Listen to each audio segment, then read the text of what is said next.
I do really want to threaten people though, because this coalition's getting a little bit out of control. Although a lot of these have already threatened, except for Ning. But, yeah.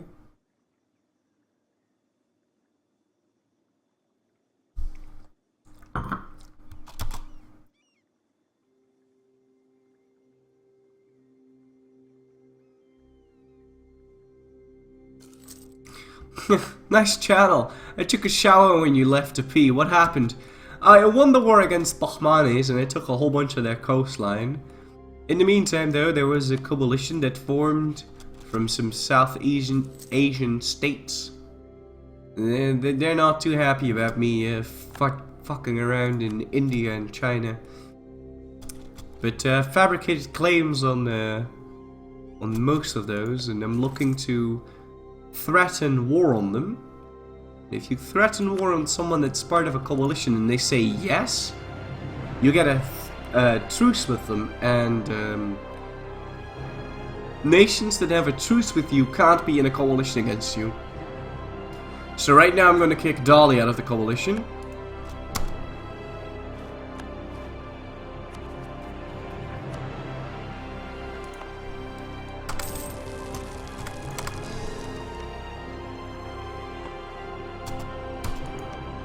And I'm about to kick Daiviet out of the coalition.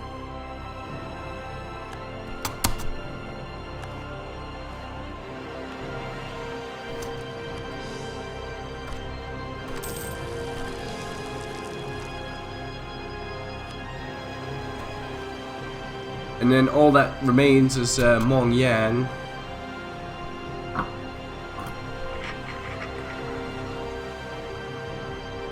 Also, you missed the story of the Mamlukian ICVM.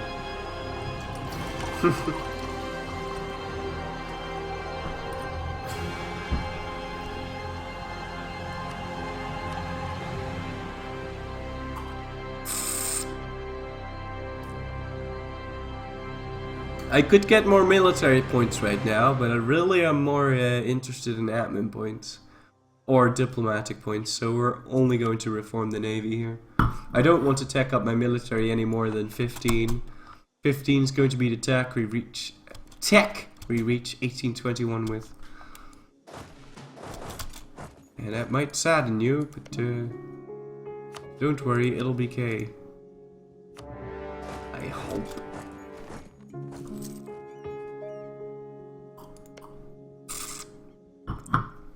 In 5 years' time, we're going to fight Jampur again.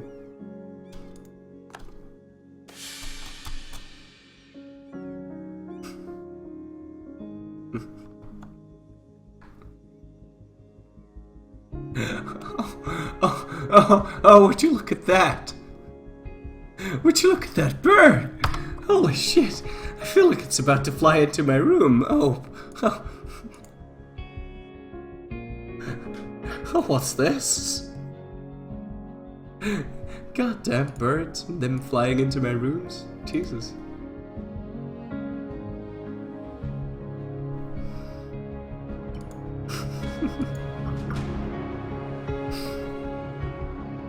Play Runa Imperi? Nah, not just yet.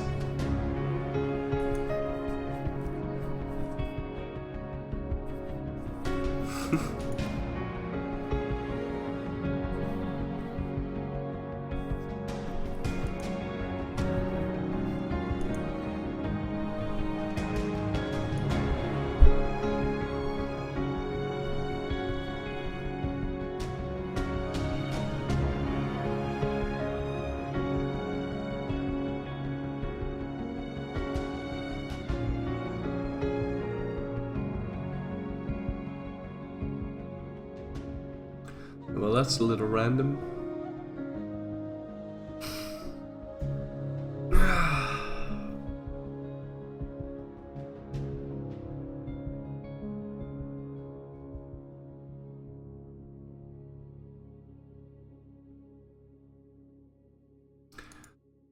Yeah, my game crashed. It's really sad. So it's so sad, Polish boy. Like, I don't know what's up with that. Whenever my ruler dies, especially when my ruler's like really good, the game just kind of decides that it wants to crash. I don't know what's up with that. So it's really weird. It's like a structural thing too. It's like a structural thing.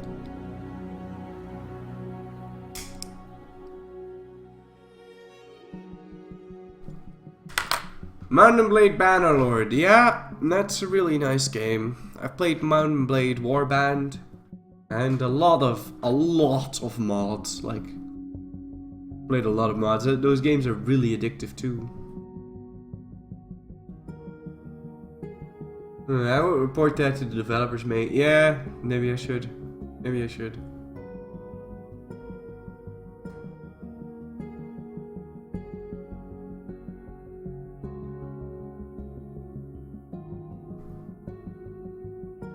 Oh.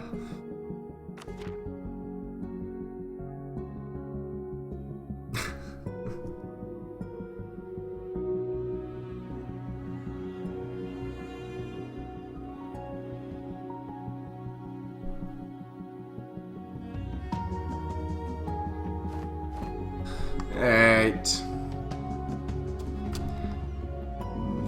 Welcome back.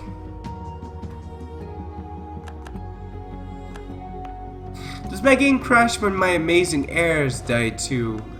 Yeah, but not as often. It's it really kind of depends how old my ruler is, as well. Because sometimes when my ruler's like 70, the game doesn't crash. But when my ruler is a 666 and he's 30, then the game has a pretty high chance of crashing. I'd say it's like a 95% chance of crashing if my ruler is a 666 and he's 30. But suppose my ruler is 30 and I've got like a 666 heir, and then that heir dies, the chance of him dying is not that, like the chance of the game crashing is not that high. It's not that high. But yeah. Is there any way to find out what mods he's using? I'm using the T-bar-W mod. It makes the borders thicker and the water more realistic.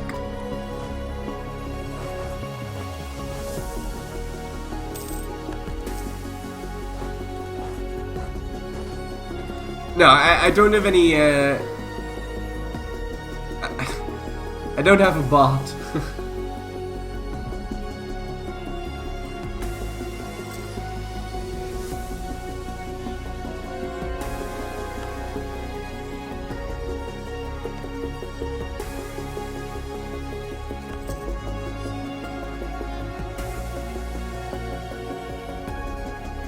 So it looks like Liang left, and so did Ning.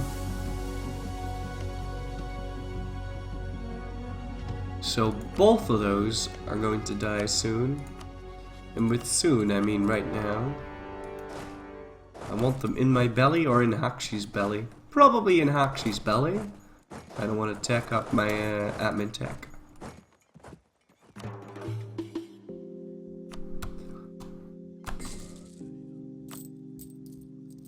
Ugh.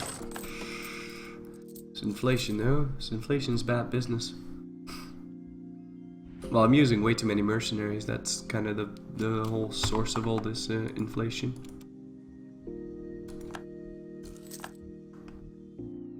My colony became self-sufficient. That's nice.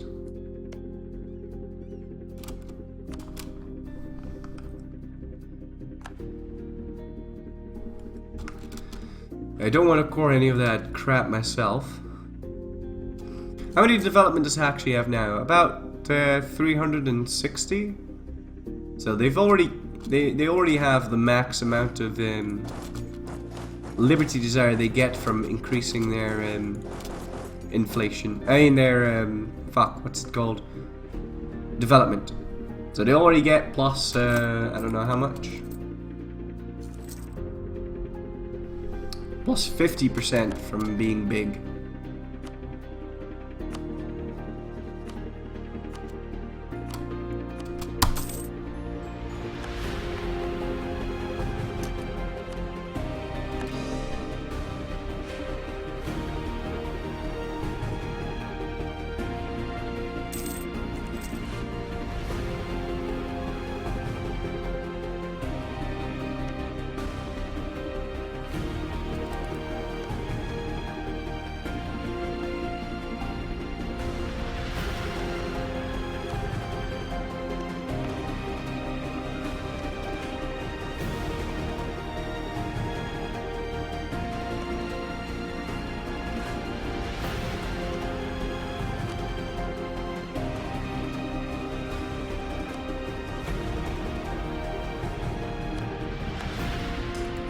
looks like in this run I've never really threatened my enemies for the provinces that I really wanted.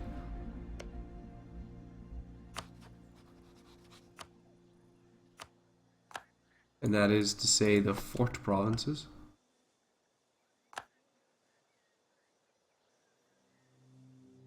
Yeah, I suppose that means I can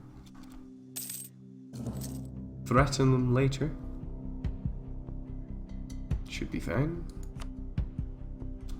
103-year-old general incoming. No. Nah, I don't want to make my ruler into a general. But having him die at the age of 30 seems a little bit stupid to me.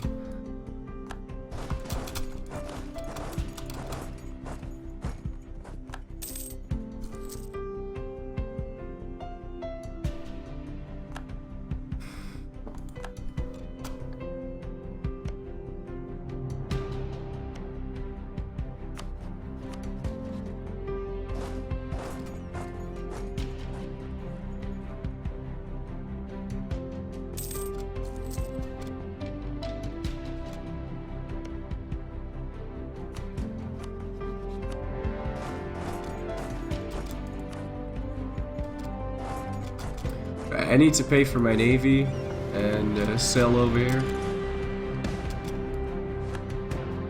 Oh, that's making the coalition collapse. It's pretty funny.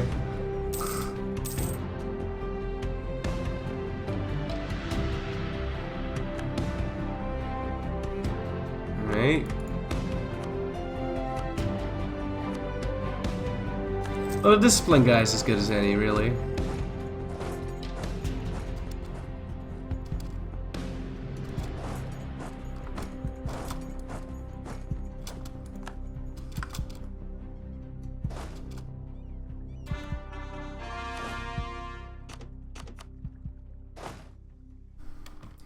Finished a whole bunch of cores. Should be good there. Now let's get some more cannons in that siege in Ning.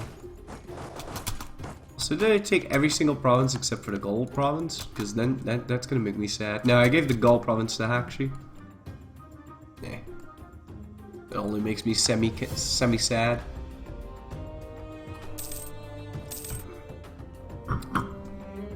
Because I did that on purpose, so.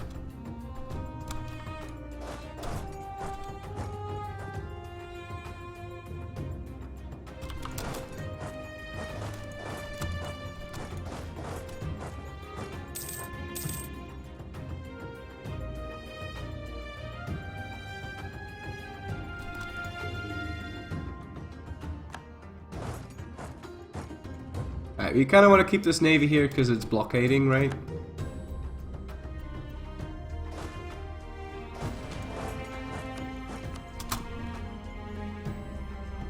How's progress going? Progress going good. Alright, so we stack wipe that. Ning should be willing to get full annex then.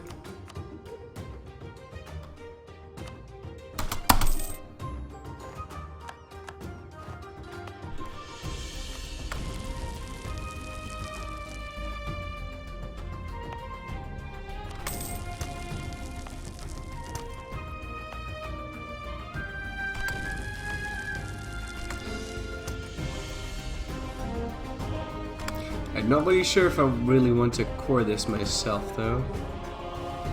I don't think I do. As far as Liang is concerned... Well, as soon as we get a free diplomat, we'll make our choice. Let's see. Is any of these provinces an important center of trade? No, there's no real reason for me to not keep this. I mean, to give this away, so I'm just gonna give that away to, Akshi.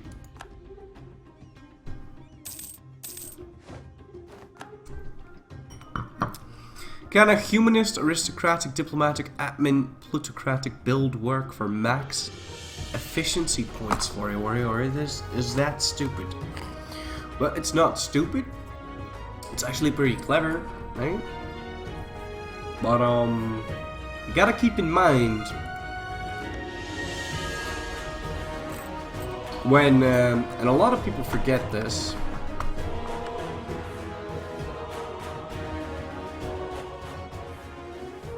So technically, if you were to play the game and would pick, hold on. If you were to play the game and you would pick influence, admin, and plutocratic ideas and espionage, you could maximize espionage. You could maximize your point gain and minimize the point cost for integrating land, right? Because plutocratic and influence and admin, you know, there's tons of diplomatic annexation cost reductions that you can get. And, you know, admin lowers the coring cost. Espionage lets you gain more points a month, right? So technically, yes, that would, you know, maximize point efficiency. But if you pick an idea like economic, that means you're gonna take less loans. It also means that you'll have a bigger army that you can field. And that means, it also means that you're going to get level 3 advisors faster. So, you know, technically I suppose if you were to play fully efficient and go straight for, you know, I don't know, play perfectly, and that will work. Even if you did do that,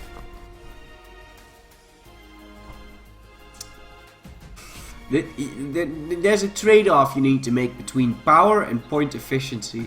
It's like, I don't know how best to well, I think I do.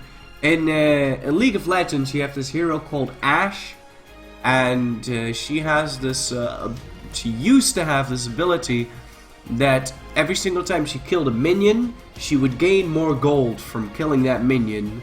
And you could choose to, you know, max out that first, and thereby getting you like an extra 300 gold during, you know, the farming phase. So technically that would be the most efficient way of doing things. But what it, because you're skilling that thing first, you're falling behind in, you know, actually fighting your enemy. So you lose, you give away power in exchange for more efficiency, and that it turns out biting you in the ass. Because you're not maxing your whatever, your volley shot or whatever, so your lane opponent gets an advantage on you. So you're exchanging power for efficiency, and that bites you in the ass sometimes. So you need to like balance it out. And admin and influence are very good, but if you go full out on like picking espionage after that and then going plutocratic, that might bite you in the ass. Like, you're much better off picking something like religious or quantity. It's actually going to, you know, give you a little bit more oomph, you know? I'd say the best world conquest ideas would be influence, admin, and pick up religious. Pick up the first idea group at least. Depending on who you're playing as. If you're playing as a horde, you don't need to pick up religious, but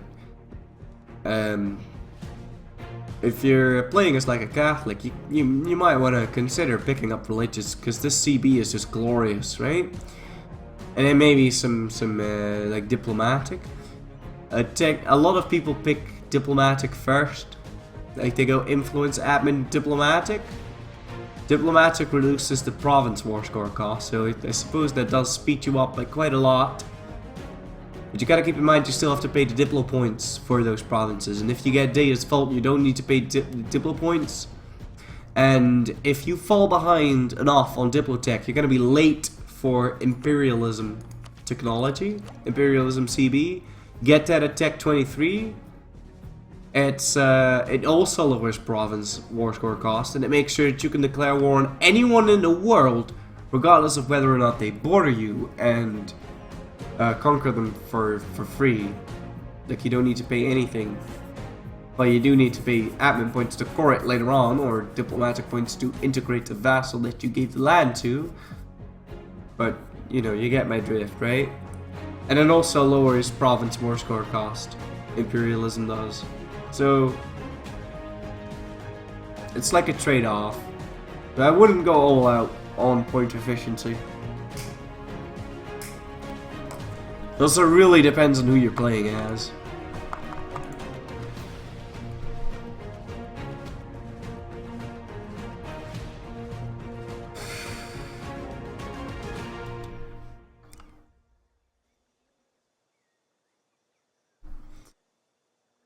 Yeah, I used the T-bar mod and all of its extensions, except for the white font mod, because I do enjoy me my black font.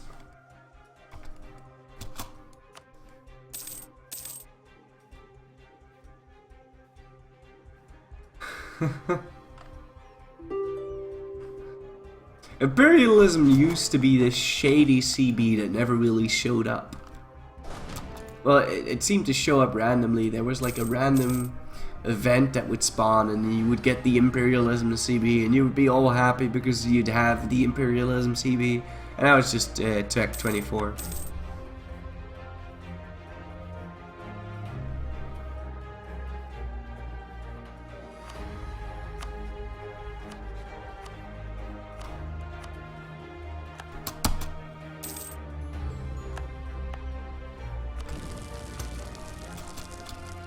Probably shouldn't be raising the autonomy here if I plan to give it away to Hakshi. But oh well.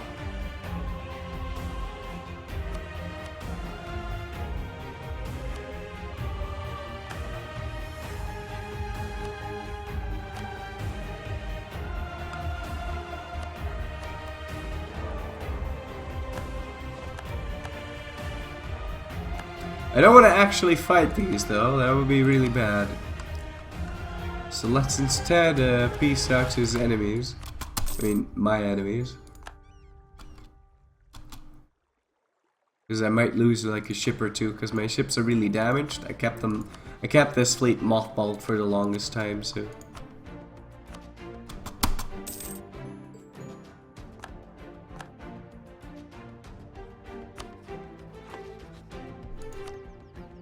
Whoa, whoa, whoa, whoa, whoa, whoa, whoa, whoa. What are we doing? Here we go.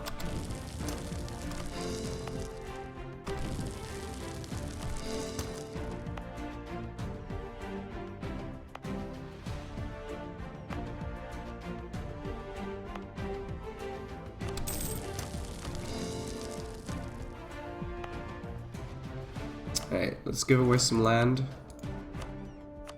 So Chak Chow should be somewhere along the bottom of the page. And White Chow should also be somewhere along the bottom of the page.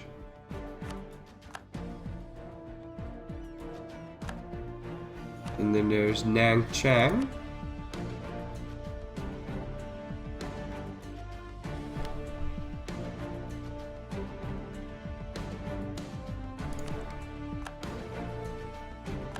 And running.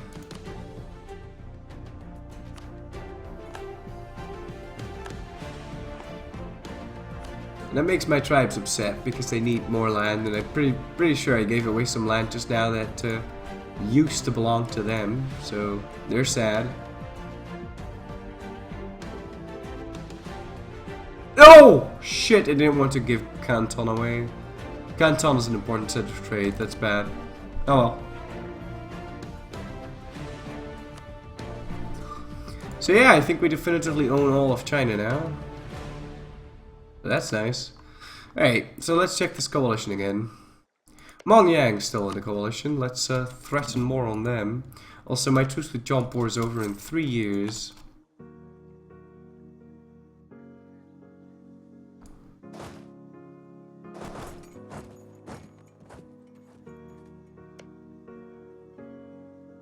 Begu and Dolly.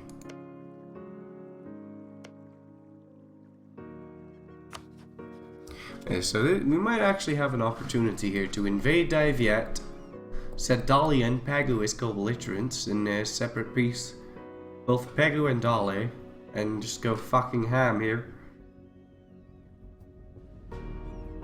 And that's an opportunity I don't think we want to miss.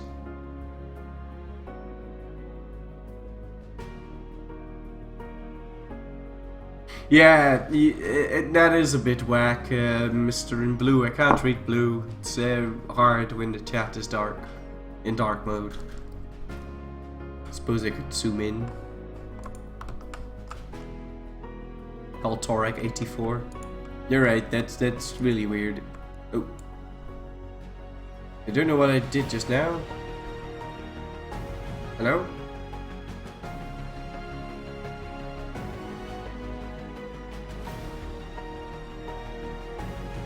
Yeah, I think we're going to fight Dave yet. And set both Dolly and Pego as global entrants. We want to declare tribal conquest.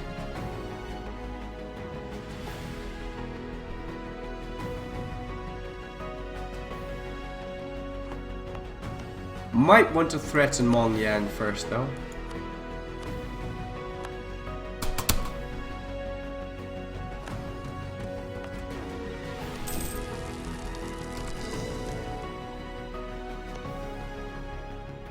What job am I gunning for? I'm gunning for... I want to... But this is like a dream job, right? Well... there's several layers, right? But what I mostly really would like to do would be a scripter. Or like a video game thing. Wow. Such eloquence, Florry. Such good English. But yeah, I'd really enjoy being a scripter. Like making, doing some historical research and then figuring out some kind of, like translating that into a mechanic. And communicate that to the programmers and then be like, hey, you know, there's this cool thing. I needed to do this and this and that. And, I don't know computers, so here you go. Something like that. I don't know. That's probably very oversimplistic. That's like the dream, right? It's probably not gonna happen. What I would also really like to do is, well, this naturally, but I really like explaining things to people, and especially making things clear that are like sort of complicated. Like I like doing that, like making complicated things easy to understand. I don't know. I'd love to make documentaries, and I'm making a documentary soon on anti-culture, punk-ish culture in the city of Nijmegen, which is right here. I don't know how that's going to pan out though, but if I do finish that, it's gonna be due in like September or something like that. If I do finish that, I'll be sure to like add fucking English subtitles and post it online because fuck that. That's gonna be so cool. That's a designer precision for a product owner. Oh god.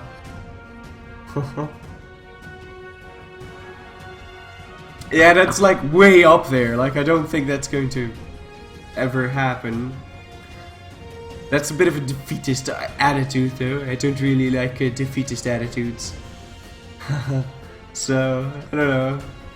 I've actually been thinking about this a lot, and I really want to make some kind of effort to